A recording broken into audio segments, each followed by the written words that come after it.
Ladies and gents, good evening. Welcome to another episode of Stick to the Script. I'm Steve Cinema. This is my special guest host, Mike Hollywood. Today we're reviewing Two Guns starring Denzel Washington and Mark Wahlberg. So this was directed by Baltasar Kumaro. He's the same dude who directed Contraband, which is probably why Mark Wahlberg got attached to this project early on in.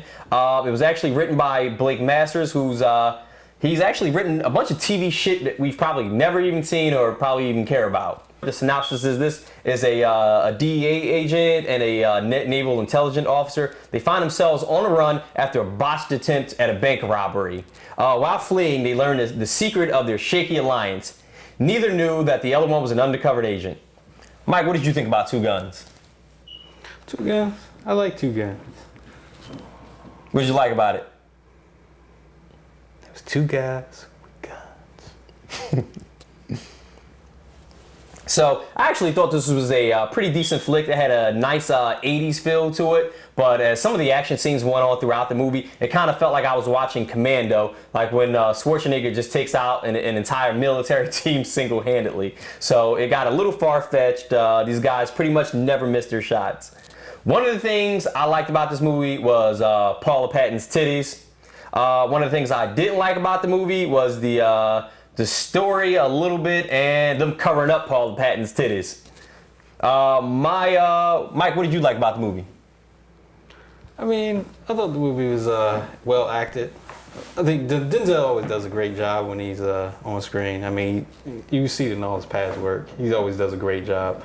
Mark Wahlberg, I felt like he actually did a decent job in this movie as well. I mean, I was a little worried that he was going to have to step up to that Denzel caliber, and he actually did a really good job.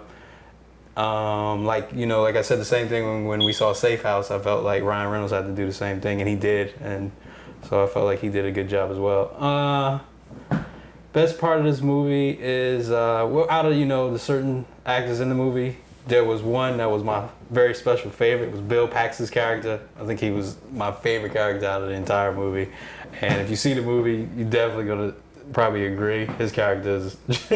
Bill Paxton actually stepped his game up. I haven't cared for Bill Paxton in the movie since, what was that Tornado movie with Bill Paxton? Twister, that was the name of it.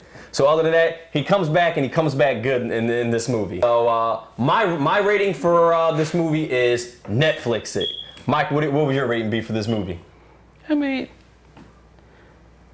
you can definitely check this movie out. I mean, I didn't want to see the movie. I mean, because I was just not a fan of what the whole synopsis was going to be. But I mean, actually sitting there and watching it, you do get a sort of bromance going. And I think that was mostly initiated by Mark Wahlberg's character. I think he actually was more, for the bromance part of the movie, which really starts to get you into it. The drama part, you feel more towards that with Denzel's character. You get more towards the drama part of the movie with him.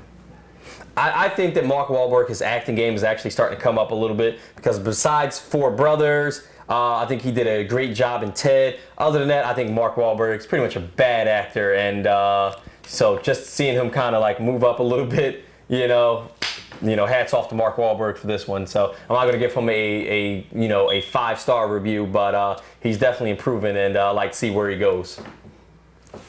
All right. So in closing, this is Steve Cinema and Mike Hollywood, and this is Stick to the Script.